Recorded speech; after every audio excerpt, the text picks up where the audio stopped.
सांगतो, महाराष्ट्रामध्ये आणि देशामध्ये 1250 जाती आहेत. शेड्यूल कास्ट मध्ये, ज्याला आपण शेड्यूल कास्ट म्हणतो ना, अनुसूचित जाती, म्हणजे 1250 जाती आहे. आणि त्या 1250 जातीपैकी केवळ 25 ते 30 जातींना या आरक्षणाचा फायदा होतो. आरक्षण म्हणजे काय, मी तुम्हाला महाराष्ट्राच्या पातळीवर सांगतो. 256 असे वेगवेगळे विभाग आहेत. शिक्षण विभाग, आरोग्य विभाग, वन विभाग, महसूल विभाग, पोलीस विभाग, वेगवेगळ्या 256 आस्थापना आहेत. त्या आस्थापनेपैकी एक आस्थापना असणारा आरोग्य विभाग आहे, जिथं दरवर्षी महाराष्ट्रातून 1100 ते 1200 मेडिकल ऑफिसर होतात. त्याचे पावसात बसवत नाही. त्या 1200, 1250, 1300 पैकी मांगाचे 5 किंवा 6 डॉक्टर होतात, मेडिकल ऑफिसर. किती? 5 ते 6 होतात. आणि आता जे 1 ऑगस्ट 2024 ला सर्वोच्च न्यायालयानं सांगितलंय की ह्या 1250, 1300 पैकी त्या मांगांना सुद्धा 5-6% तुम्ही वेगळा वाटा दिला पाहिजे, सर्वोच्च न्यायालयानं सांगितलं. जर आम्हाला 5% भेटलं, 4% भेटलं, तरी सुद्धा हे 1200-1300 मेडिकल ऑफिसर मधून मांगाचे 250 ते 300 मेडिकल ऑफिसर होणार. मांगाचे 250 ते 300 मेडिकल ऑफिसर होणार आहेत. आम्हाला सांगितलं जातं हे शिकत नाही. आता यावर्षी पार्टीकडं नीट आणि जेईसाठी मांगाच्या 27,000 पोरांनी अर्ज दाखल केले.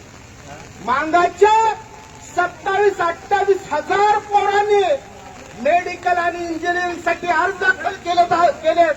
आम्हाला सांगितलं जातं की मांग शिकत नाही.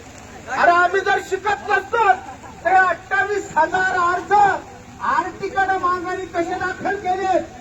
आरटी म्हणजे अण्णा भाऊ साठे संशोधन व प्रशिक्षण संस्था. ही संस्था दरवर्षी मांगाच्या 28,000 पोरांना डॉक्टरकीचं, इंजिनिअरिंगचं, वकिलीचं शिक्षण देणार. आज तुम्ही दिसतात, तुमच्या या ठिकाणी कडेवर लहान लहान मुलं आहेत. या ठिकाणी हे बाळ झोपलेलं आहे. हिची माय या ठिकाणी आलेली आहे. तिच्यासोबत त्याची आजी आहे, त्याच्यासोबत त्याची चुलती आहे, त्याच्यासोबत त्याची काकी आहे, आजी आहे. सगळं गणगोत आलेला आहे आणि तो मांडीवर झोपलेला आहे. दोस्तो, उद्या तो शिकणार आहे, तो 12वी पास होणार आहे, तो सीईटी देणार आहे, तो जेई देणार आहे, तो नीट देणार आहे आणि डॉक्टरकीच्या त्या रांगेमध्ये बसणार आहे. त्यावेळेस डॉक्टरकीच्या रांगेमध्ये या ठिकाणी मांगाचे 500 लेकरं असतील आणि बहुतांचे 5,000 लेकरं असतील. मांगाचे 500 लेकरं असतील, बहुतांचे 5,000 असतील. त्यावेळेस चाचणी होईल.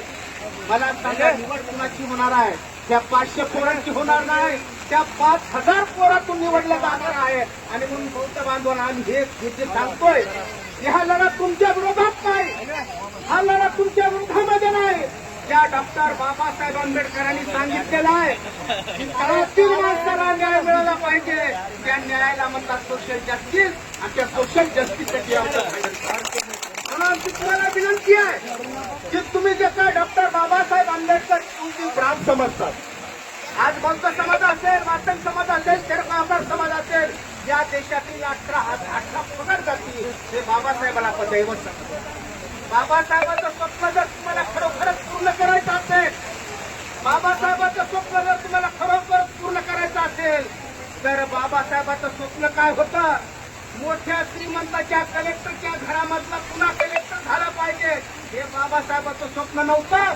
तर जो मांगाचा माणूस रिक्षावर करतो, जो मांगाचा माणूस मोंड्यामध्ये हमाली करतो, जो मांगाचा माणूस गुन्हारी काम करतो, त्याच्या घरातला कलेक्टर झाला पाहिजे. हे बाबासाहेबांचं स्वप्न होतं आणि त्या स्वप्नासाठी आपण आम्हाला साथ द्यावी आणि बाबासाहेबांचं स्वप्न पूर्ण करावं, एवढंच मी या ठिकाणी माझं मत नोंदवतो आणि थांबतो.